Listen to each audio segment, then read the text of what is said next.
시편 61편 1절부터 4절입니다.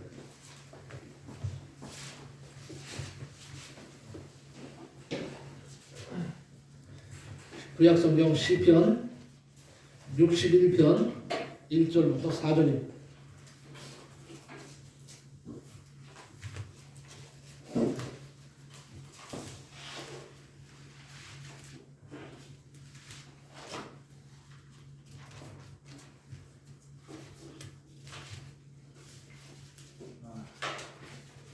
시편 61편 1절부터 4절까지입니다.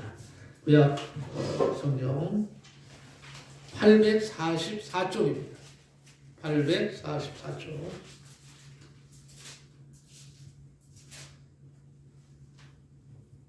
시편 61편 1절부터 4절. 우리 다 같이 찾으신 줄 알고 한 목소리로 합독하겠습니다. 다 같이 시작. 하나님이여 나의 부르짖음을 들으시며 내 기도에 유의하소서. 내 마음이 약할 때에 땅끝에서부터 주께 부르짖어 오르니 나보다 높은 바위에 나를 인도하소서. 주는 나의 피난처시오 원수를 피하는 견고한 망대이시니이다. 내가 영원히 주의 장막에 오르며 내가 주의 날개 아래로 피하리이다. 아멘. 여러분, 마스크를 쓰라는 이유를 다시 한번 말씀드립니다.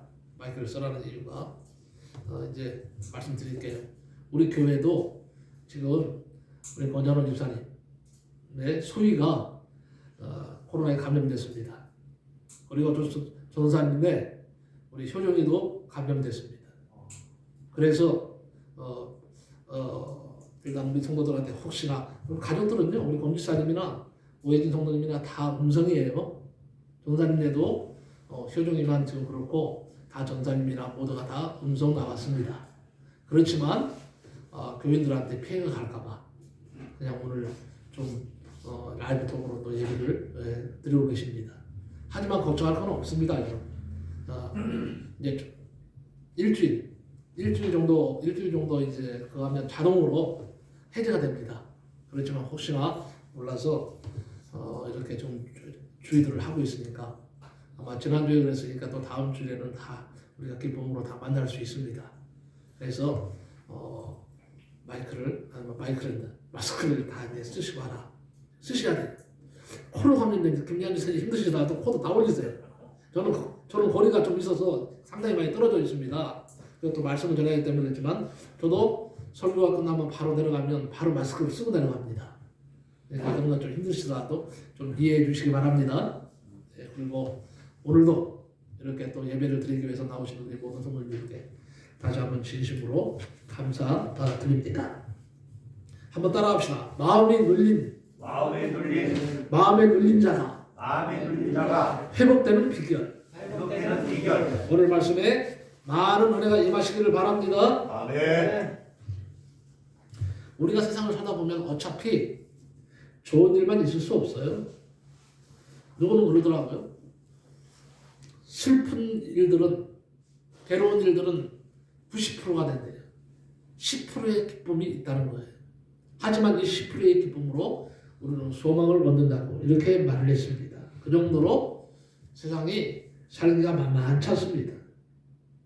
세상 살아가다 보면 때때로 우리가 이렇게 위기에 처할 때가 있다 하는 겁니다.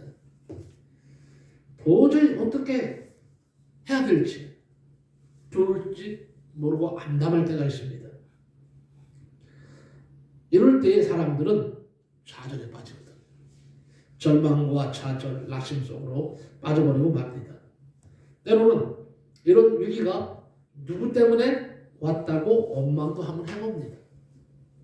낙심이라는 것은 아주 무서운 병이에요. 낙심은 히브리어로 마시스라고 합니다.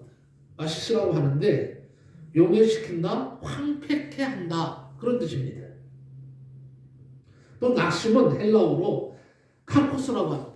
카코스라고 하는데 무가치한, 해로운, 그런 뜻입니다. 그래서 낙심은요, 아무런 가치가 없다는 겁니다. 우리가 안절부절하고 이리 뛰고 저리 뛰고 한다고 해서 이 낙심이 해결되는 것이냐? 아닙니다. 백해무익한 거예요. 그럼에도 불구하고 많은 사람들이 오늘도 한숨을 내쉬고 낙심과 좌절에 빠져 있습니다. 물론 괜히 낙심하는 사람은 없죠. 낙심할 만한 이유가 있고 사건이 있기 때문입니다. 오늘 말씀으로 돌아가면 다윗도 마찬가지예요. 성문이라고 하는 다윗, 하나님께서 내 마음에 합한 자라고 했던 다윗조차도 자식 때문에 마음이 눌려서 가슴앓이를 했던 분입니다. 그것이 바로 오늘 시편에 기록한 내용이에요. 다윗의 임기 말년에 그의 셋째 아들인 압살롬이 헤브론에서 쿠데타를 일으켰습니다. 자기가 왕이 되겠다는 거죠. 아버지를 밀어내고. 그래서 예루살렘 성을 향해서, 다윗 성을 향해서 진격해 들어옵니다.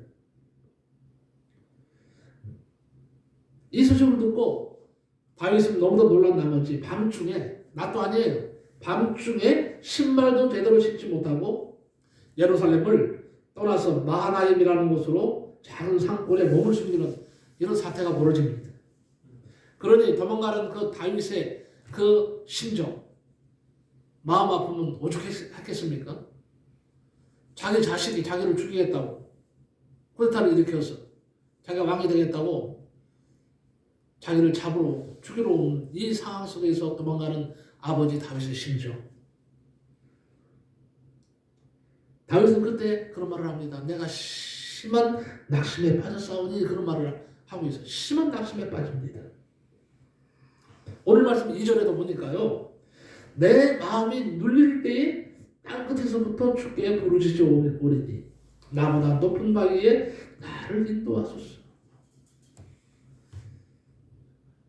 마음이 눌릴 때, 내 마음이 눌릴 때에 내가 땅끝에서부터 주께 부르짖는다는 거예요. 자, 이거 얼마나 가슴 아프면 땅끝에서부터 내가 부르짖는다는 소리를 했겠어요.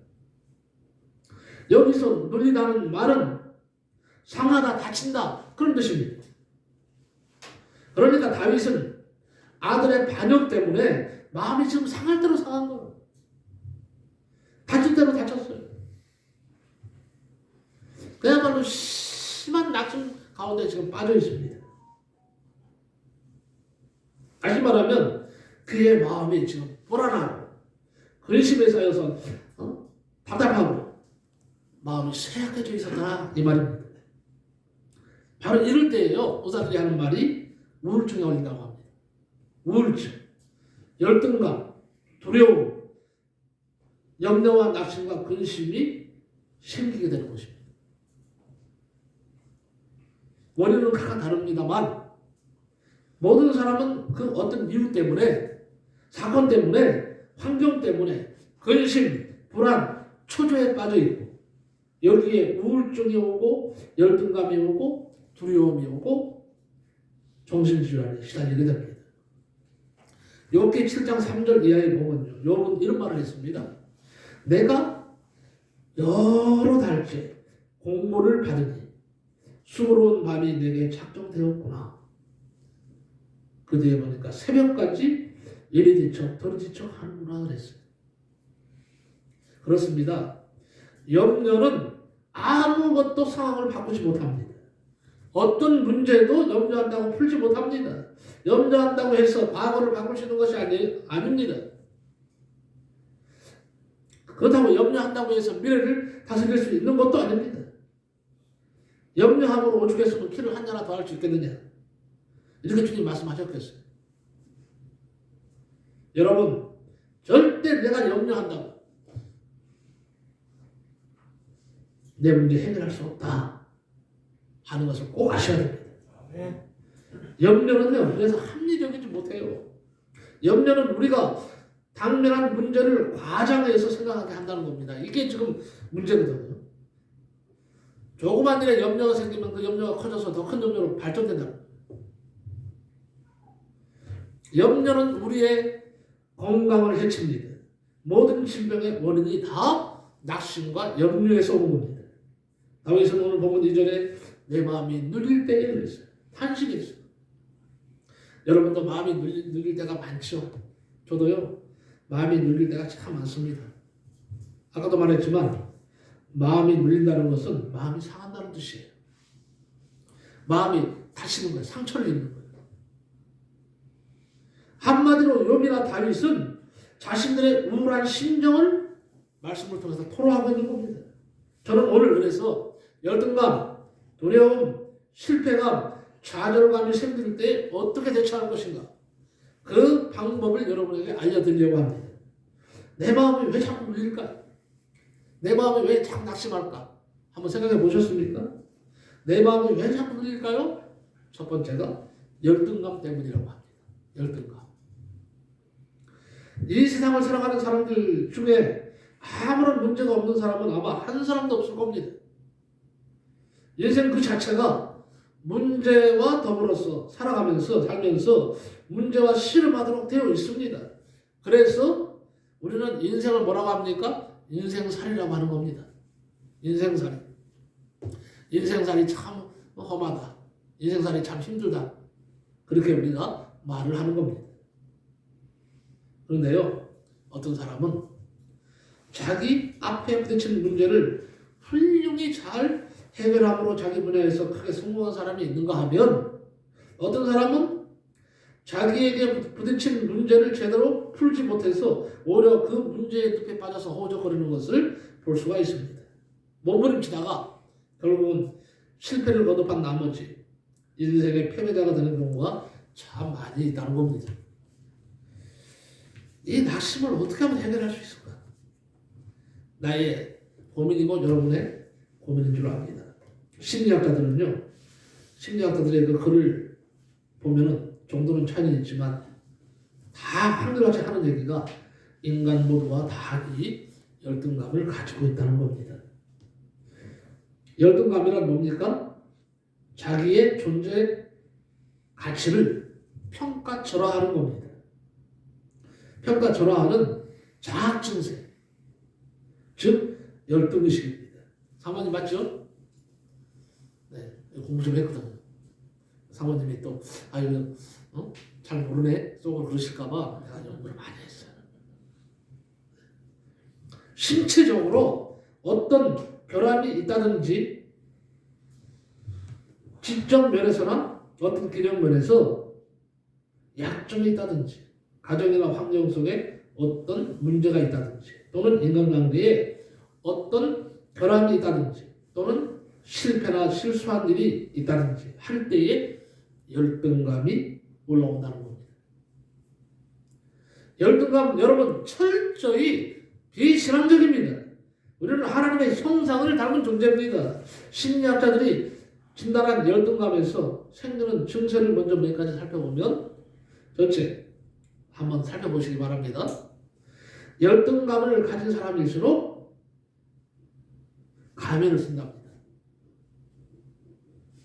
열등감을 가진 사람일수록 가면을 쓴대요. 가면. 미국에 사는 흑인들은요, 돈 좀 벌면 제일 먼저 하는 일이 있어요.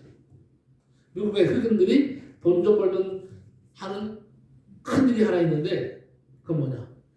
일단 캐딜락부터 산다고 합니다. 캐딜락, 차. 최고로 비싼 차. 흑인이라는 열등감을 감추기 위해서 근사한 자동차부터 산다는 겁니다. 두 번째는요, 열등감이 생기면 현실에서 도피하려고 합니다. 현실에서 도피한다는 거예요. 현실 상황에 적응하기보다는 피하고 빠져나가려고 합니다. 문제는 피한다고 누수는 아니라는 것이죠. 문제 속에 내 몸을 던져야 됩니다.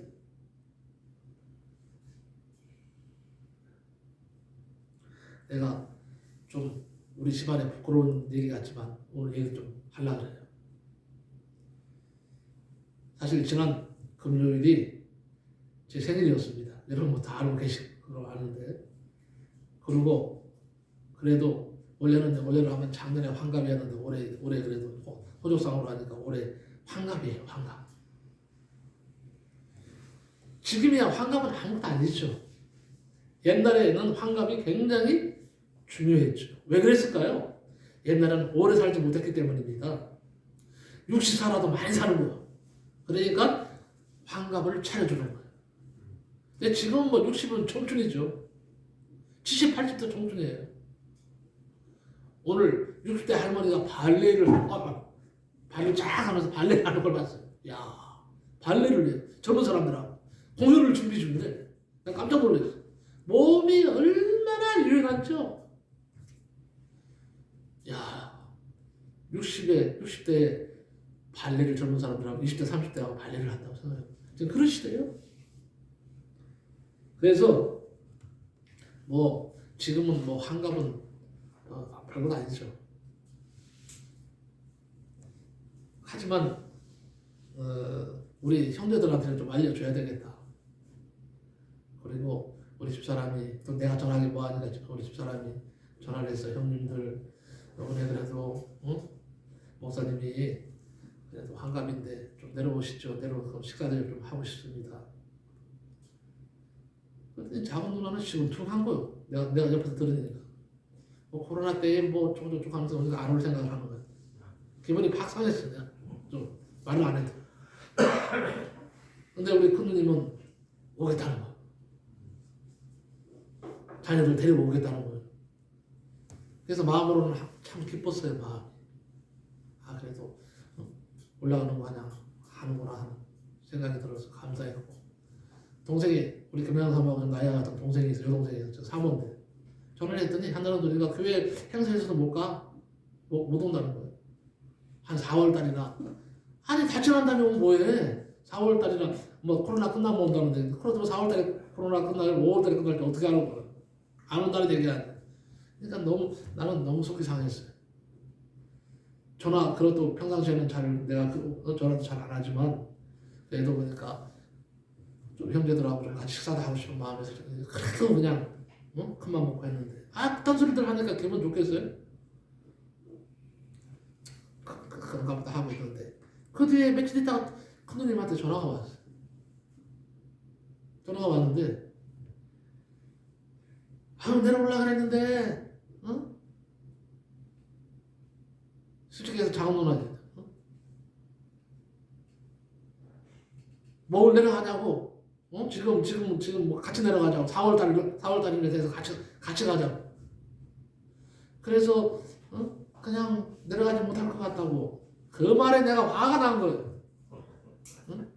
다른 것보다 화가 난 것보다도 누나는 지금 나이가 80이 됐는데 80이 가까이 좀 됐거든요. 곧 80인데 나이가 80이 돼서 아직까지도 자기 주관도 없이 말해. 내려오고 싶은 누나가 내려오는 것이지 왜 눈치 보냐고. 다른 사람의 눈치를 보고. 그걸 보지 마! 안 와도 돼. 나 필요 없어. 딱 하는 거. 처음으로 그런 화를 낸 거야. 그랬더니 난리가 났어. 전화가 그냥 계속 오는 거예요. 안 받았어요. 난. 전화는 안 받았어. 하나 전화가 안 되니까 그거 하는 거야. 어제 전화가 왔어요. 어제. 그거 지나고 나서 어제 큰누님이 오늘 오신다는 거예요. 전화 그것도 안 받으려다가 착 전화하니까 그래도 받았는데 오늘 오신다는 거예요. 아들하고 우리 조카 온다는 거예요. 그래서 난 누님한테 그랬어요. 누나 내가 지난번에 왜 화낸 줄 알아? 내가 누나 미워하지 않는 거 알지? 알지. 왜 내가 화냈는 줄 알아? 알아. 그래서 내가 내려가려고 그러는 거야.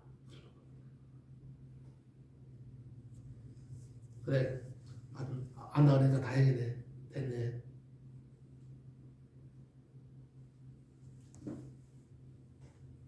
이 참 사람이 그렇더라고. 그래서 오늘은 이제 뭐 우리 작은 누님하고 동생은 뭐 온다 소리도 없고 그래서 이제 온다 그러니까 이따 오후에 좀 이제 내려오면 좀 만날 그런 생각인데.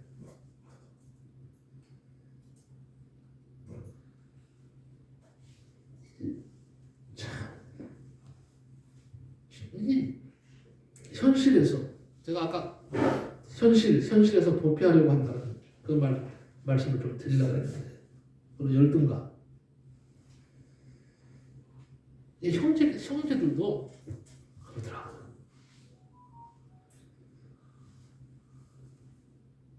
여러분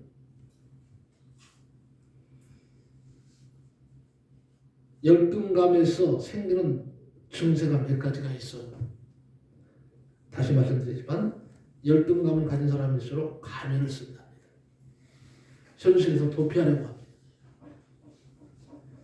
그리고 문제를 피하려고 해요. 감추려고 합니다.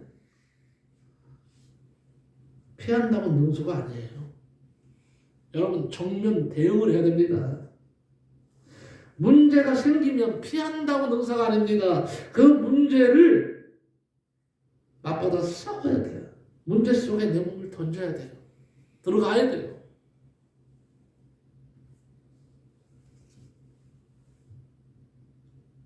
그리고 세 번째는요. 열등감의 문제는 뭐냐. 남을 잘 비판한다고 합니다.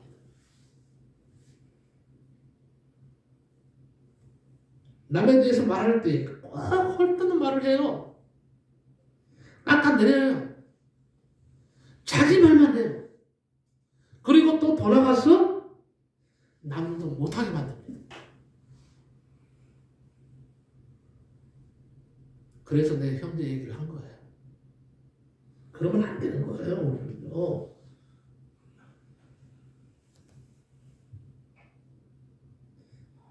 어떤 사람은 남을 격려해주고 위로해주고 칭찬해주는 말을 잘 쓰는 사람이 있는가 하면 어떤 사람은요 대화할 때마다 헐뜯거나 비난하거나 누구를 깎아내리는데 아주 익숙한 사람이 있더라고요. 이런 사람일수록 그 밑바닥에는 자기를 돌아보게 하고자 하는 그런 어떤 열등감이 돋보이게 하는 자신을 돋보이게 하는 그런 어떤 열등감이 깔려 있다고 합니다. 그리고 자기 잘못을 시인하기보다는 변명을 아주 잘합니다. 결국 가서는요, 이런 사람들은요, 쉽게 의욕을 상실하고 최종적이 됩니다. 그러나 신앙의 사람은 끝까지 인내하면서 최선을 다하는 사람입니다. 그리고 두 번째는요, 두려움이에요, 두려움. 낙심하는 이유는 두려움 때문에 낙심한다는 거예요. 먼저 두려움은 하나님 주시는 마음이 아닙니다. 디모데후서 1장 7절에 하나님이 우리에게 주신 것은 두려워하는 마음이 아니요 오직 능력과 사랑과 근심하는 마음이니 이렇게 말했습니다. 그럼에도 불구하고 믿음으로 산다고 하면서도 우리는 끊임없이 두려움에 사로잡혀 있습니다. 이 시간에 혹시 여러분 두려움에 사로잡혀 있습니까? 그것은 하나님 주시는 마음이 아닙니다. 두려움은 마귀가 주는 마음이에요. 빨리 우리 주님을 붙잡고 우리 주님 앞에 호소하고 기도하므로 이 두려움에서 벗어나시기 바랍니다. 아멘. 오늘 본문에 다윗도 두려움에 눌려 있었습니다. 아들놈에게 정권을 빼앗기지는 않을까 하는 두려움에 빠졌습니다. 이 두려움은 누구에게나 있습니다. 건강에 대한 두려움이 있습니다. 사업이 어떻게 되지는 않을까 하는 두려움, 직장에서 쫓겨나지 않을까 하는 두려움, 이런저런 생각으로 근심 걱정, 두려움으로 삽니다. 욥기서를 보면서 궁금한 점이 하나 있었어요. 왜 욥이 시험을 당하느냐? 의인인데 왜 욥이 시험을 당하느냐? 왜 욥이 그토록 엄청난 시험을 당하면서 고통을 겪어야 하느냐는 문제에 부닥칩니다. 왜냐하면 욥은 축복을 많이 받은 사람이거든요. 건강의 축복도 받았습니다. 재산의 축복도 받았습니다. 자녀의 축복도 받았습니다. 10자녀 지금 문화로는 욕하지만 당시 문화로서는 다복한 집이에요. 욥은 욥기 1장 1절에 보면 우스 땅에 욥이라 이름하는 사람이 있었는데 그 사람은 순전하고 정직하며 하여 하나님을 경외하며 악에서 떠난 자라 그랬어요. 악에서 떠난 자라는 것이 중요한 겁니다. 악에서 떠났다는 말은 의인으로 살았다는 말이죠. 그리고 동막에서 제일로 하나님을 잘 사랑하고 섬기는 사람이었다는 겁니다. 선한 사람이죠. 죄를 모르고 사는 사람이고 하나님을 잘 경외하며 사는 사람이었는데 바로 이 욥에게 엄청난 시련이 다가온 겁니다. 이런 사람이 왜 갑자기 하루아침에 꼬꾸라지고 시험을 만나서 재산을 다 날리고 자녀들이 10명이 떼죽음을 당하고 자기 몸에 중병까지 생기느냐 이 말입니다. 저도 그 원인을 발견하지 못해서 매우 궁금한 때가 있었습니다. 그런데 발견하는 것은 욥에게는 한 가지 약점이 있었다는 거예요. 난 그걸 발견했어요. 성경을 좀 읽으면서. 마귀가 욥을 시험할 때에 그냥 시험한 것이 아닙니다. 욥의 약점을 이용해서 시험을 했습니다. 욥의 약점은 바로 마음속에 있는 두려움이었어요. 두려움이 있었다. 어떤 두려움이 있었느냐 하면 혹시 무슨 사건이 일어나서 자녀들이 죽임을 당하지 아니할까? 또 어떤 재난이 다가와서 내 재산이 몽땅 날아가지는 아니할까? 또한 내 몸에 혹시 병이 생기지는 아니할까? 하는 두려움, 재산에 대한 두려움, 건강의 두려움이 그에게 있었다는 겁니다. 마귀는 내 상태를 귀신같이 합니다. 그 두려운 마음을 이용해서 욥을 흔들어 대고 시험을 했던 것입니다. 욥이 엄청난 시험을 받을 때 하나님 앞에 자신의 잘못을 회개하며 기도하는 모습이 나옵니다. 욥기 3장 25절부터 26절 읽어드리면 나의 두려워하는 그것이 내게 임하고 나의 무서워하는 그것이 내 몸에 미쳤구나. 평강도 없고 안온도 없고 안식도 없고 불안만 임하였구나 하는 말이 나와요. 여기서 찾은 거예요. 욥이 괜히 이런 기도를 했겠어요? 나의 두려워하는 그것이 내게 임했다는 거예요. 나의 무서워하는 그것이 내 몸에 미쳤다는 겁니다. 그래서 나는 평강도 없고 안온도 없고 안식도 없고 불안만 임하고 있다. 이렇게 고백한 겁니다. 나의 두려워하는 그것이 마침내 내게 임했다는 것이죠. 그러니까 평소에 자식에 대하여 건강에 대하여 재산에 대하여 어떤 두려운 마음을 가졌는데 바로 그 두려워하는 마음 그대로 나에게 현실로 이루어졌구나 하는 탄식이죠. 이처럼 내 마음속에 어떤 문제에 대해서 두려워하는 마음이 있으면 마귀는 그 두려워하는 마음을 이용해서 나를 흔들어대고 나를 고통에 빠지도록 만들고 있다는 사실입니다. 여러분, 우리는 절대로 두려워하지 마십시오. 너희는 마음에 근심하지 말라, 두려워 말라, 놀라지 말라, 내가 너와 함께 함이니라 하나님 말씀하셨어요. 이건 우리를 이렇게 빠질 것을 너무 잘 알고 계시기 때문에 하시는 말씀. 너희는 마음에 근심하지 마라, 두려워하지 마라, 놀라지 마라, 내가 너와 함께 있느니라. 네 번째는요, 우울증이 문제예요. 우울증. 낙심하면 우울증에 걸립니다. 여러분, 낙심하면 우울증에 걸린대요. 물론 잠깐 낙심한다고 해서 우울증 걸리면 큰일 나죠. 낙심이 깊어지면 우울증이 온다는 거예요. 이게 문제인 거예요. 세상에 살아가다 보면 그 심한 우울증이 파도처럼 밀려올 때가 있어요. 그래서 그럴 수 없는 사람이 그럴 수 있게 되는 경우를 우리는 종종 보게 됩니다. 저 사람은 그렇게 돼서는 안 되는데 그 사람이 그렇게 되더라는 얘기예요. 놀라운 보고는 알게 모르게 80%의 사람들이 우울증에 시달리고 있다는 거예요.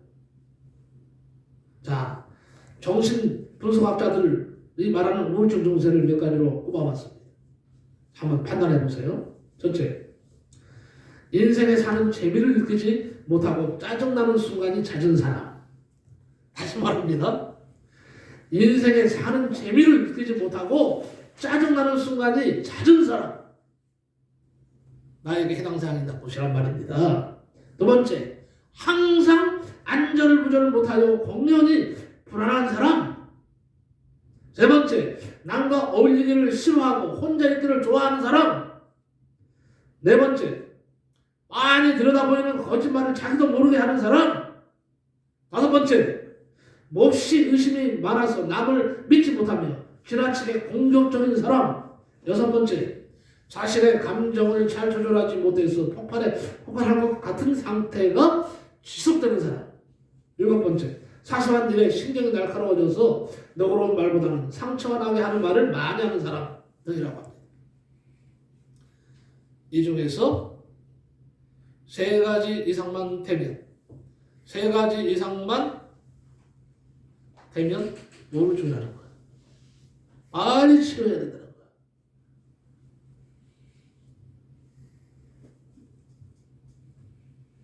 그리고 실패감과 좌절감의 문제라고 합니다. 낙심은요.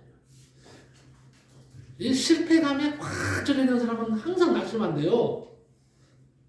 좌절감에 빠져 있는 사람들은요, 낙심하는 삶을 살 수밖에 없다는 거예요. 기억하시기 바랍니다. 그런데 여러분, 지금 실패가 영원한 실패는 아닙니다. 어떤 분은 건강에 실패합니다. 어떤 분은 가정에 실패합니다. 어떤 분은 사업에 실패합니다. 어떤 사람은 인간관계에 실패하기도 합니다. 이때 우리는 반드시 피할 길이 있다는 믿음을 가지셔야 됩니다.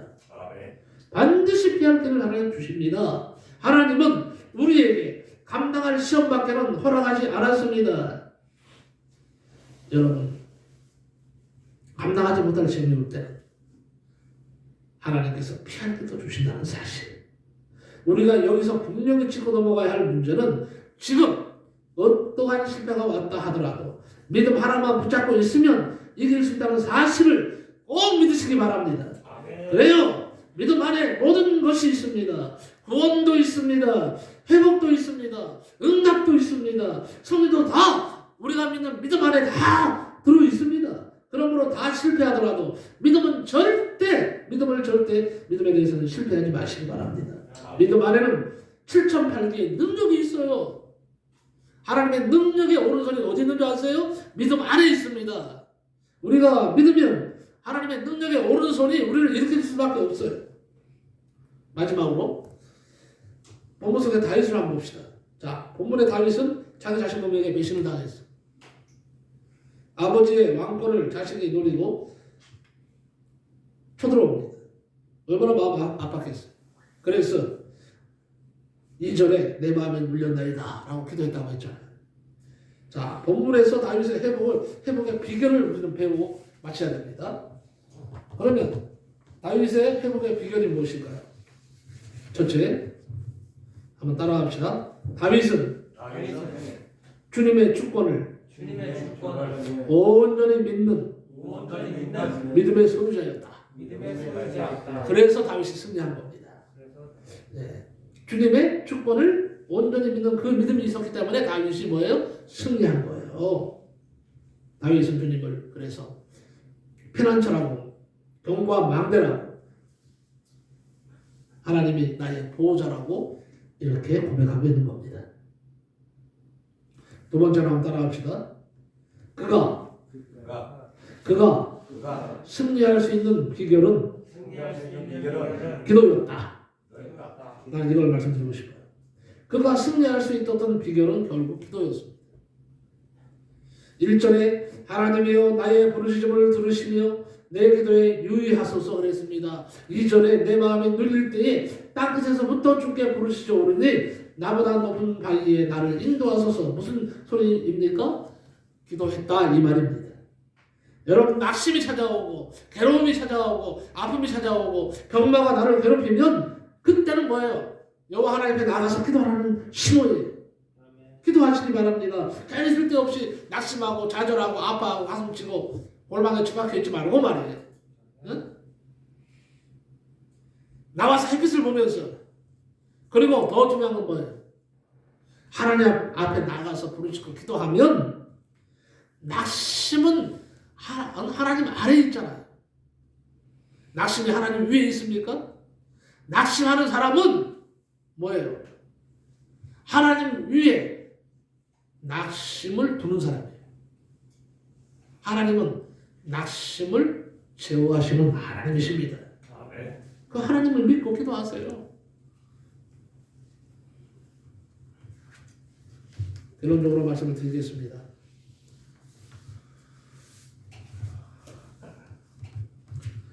어떤 사람이 기도할 수 있을까요? 어떤 사람이 기도할 수 있습니까? 믿음이 있는 사람이 기도할 수 있다. 여러분, 결제할 때, 은행 결제 말합니다. 결제할 때 은행에도 창구가 없으면 결제할 수가 없잖아요. 결제할 때 은행에도 창구가 없으면 핸드폰으로 은행 창구가 없습니다. 라는 메시지를 보냅니다. 이보다 더 비참한 메시지가 뭔지 아세요? 하나님께서 너의 영적 은행에 창구가 없느니라 하는 통보예요. 너의 영적 은행에 창구가 없느니라 이 말이에요. 이것은 큰 비극이죠. 그러므로 우리는 영적인 은행에 창구를 채워야 됩니다. 창구가 없으면 하나님의 역사가 없어요. 이 영적 은행에 여러분 진실을 채우시기 바랍니다. 기도로 채우시기 바랍니다. 부재도 영적 은행에 예금하는 거예요. 또 11조도 영적 은행에 저축하는 거예요. 영적 은행에 창구가 없어요 지금요. 그래서 우리는 낙심하는 겁니다. 우리는 괴로울 수밖에 없는 겁니다. 왜? 하나님이 함께하지 아니하시기 때문에 그런 거예요. 봉사하는 것도 여러분 헌신하는 것도 다 영적 은행에 저축이 됩니다. 나는요 오늘 우리 권정원 집사님이 못 오실 줄 알았어요. 그런데 깜짝 놀랐어요. 예배 시간이 다 끝났는데 문이 총 열리는데 속 들어오는 거예요.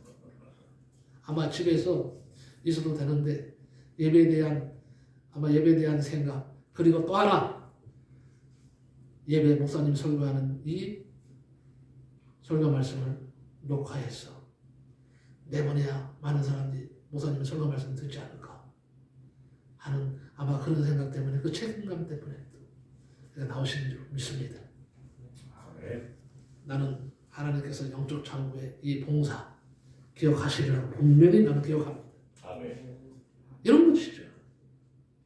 봉사도 헌신도 다 여러분 영적 은행에 저축이 되는 거예요. 그리고 마지막으로 가장 큰 이자를 받을 수 있는 저축은 뭐냐? 전도입니다. 전도는 영원히 남게 하시는 하나님의 축복이 됩니다. 전도. 그래서 다니엘 12장 3절에 많은 사람을 옳은 대로 돌아오게 하는 자는 별과 같이 빛나리라. 중요한 것은 이 모든 것의 원동력은 역시 믿음이라는 겁니다. 믿음이 있어야 영적 은행에 저축할 수 있습니다. 오늘 마음이 눌린 자의 회복되는 비결을 말씀드렸어요. 왜 마음이 눌리는가? 마음이 눌릴 때 어떻게 해야 하는가? 다윗을 모델 삼아서 말씀드렸습니다. 다윗처럼 주님의 축복을 믿는 사람이 됩시다. 다윗이 승리할 수 있는 비결이 기도였다면 우리도 기도하는 사람이 됩시다. 우리도 불안해하고 걱정하고 근심이 찾아올 수 있어요. 또 이미 불안, 걱정, 근심 안에 들어가 있는 분도 있을 겁니다. 떨지만 말고 다윗처럼 내가 땅끝에서부터 여호와께 부르짖으리다 하고 말하는 거죠. 우리도 부르짖고 기도하면서 이 모든 불안, 걱정, 근심, 낙심을 하나님께 맡기는 기도를 함으로 그 기도를 통해서 하나님이 응답하시고 여러분의 삶을 새롭게 하시고 풍성케 하시고 다시 활력이 넘치는 삶으로 하나님 만들어주시기를 예수의 이름으로 간절히 축복합니다. 아멘. 우리 찬양 하나 하고 말씀을 마치겠습니다. 목사물 다 뒤에 있는데 인생길 험하고 마음 지쳐 우리 같이 찬양을 하고 말씀을 마칩니다.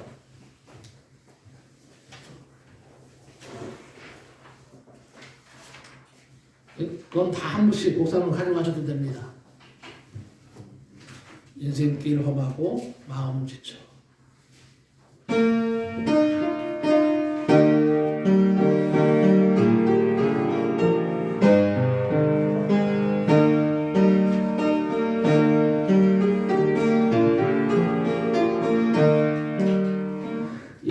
인생길 험하고 마음 지쳐 살아갈 영이 없어질 때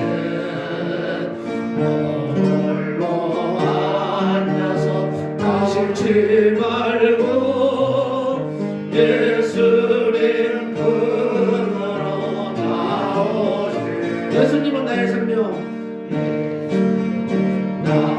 믿음 소망 사랑 되시니 십자가 보혈 자비의 손길로 상처 입은 너를 고치시니 평생의 모든 것으로 세상의 친구 다 떠날 때 세상의 친구 어둠에 앉아서 울지만 말고 어둠에 앉아서 예수님 품으로 나오시오 예수님 품으로 나오시 예수님은 나의 생명 예수님은 믿음 소망 사랑 대신 십자가 보혈 자비의 손길로 상처 입은 너를 고치시니 어두운 밤 지나면 최나를 보고 겨울이 가고 봄이 오도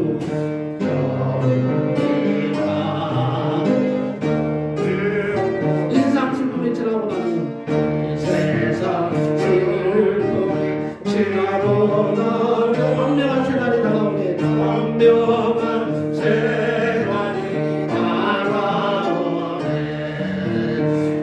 예수님은 나의 생명 믿음 소망 사랑 되시는 십자가 보혈 자비의 손길로 상처 입은 너를 고치시니 아멘. 기도합니다. 고마우신 하나님 참 감사합니다. 어려운 시절을 보내고 있습니다. 낙심한 일이 많습니다. 괴로운 일도 슬픈 일도 많습니다. 하지만 오늘 우리가 말씀을 통해서 이제 아버지 하나님 깨닫게 하시고 하나님 이럴 때일수록 더 믿음을 가지고 다윗처럼 하나님 앞에 나가서 부르실 것 기도할 때에 다윗을 건지신 하나님께서 낙심 가운데서 환난 가운데서 시련 가운데서도 우리 성도들을 건져주실 줄로 믿습니다. 하나님을 찬양합니다. 하나님 우리를 받아주시옵소서. 예수 그리스도의 이름으로 기도하옵나이다. 아멘. 아멘.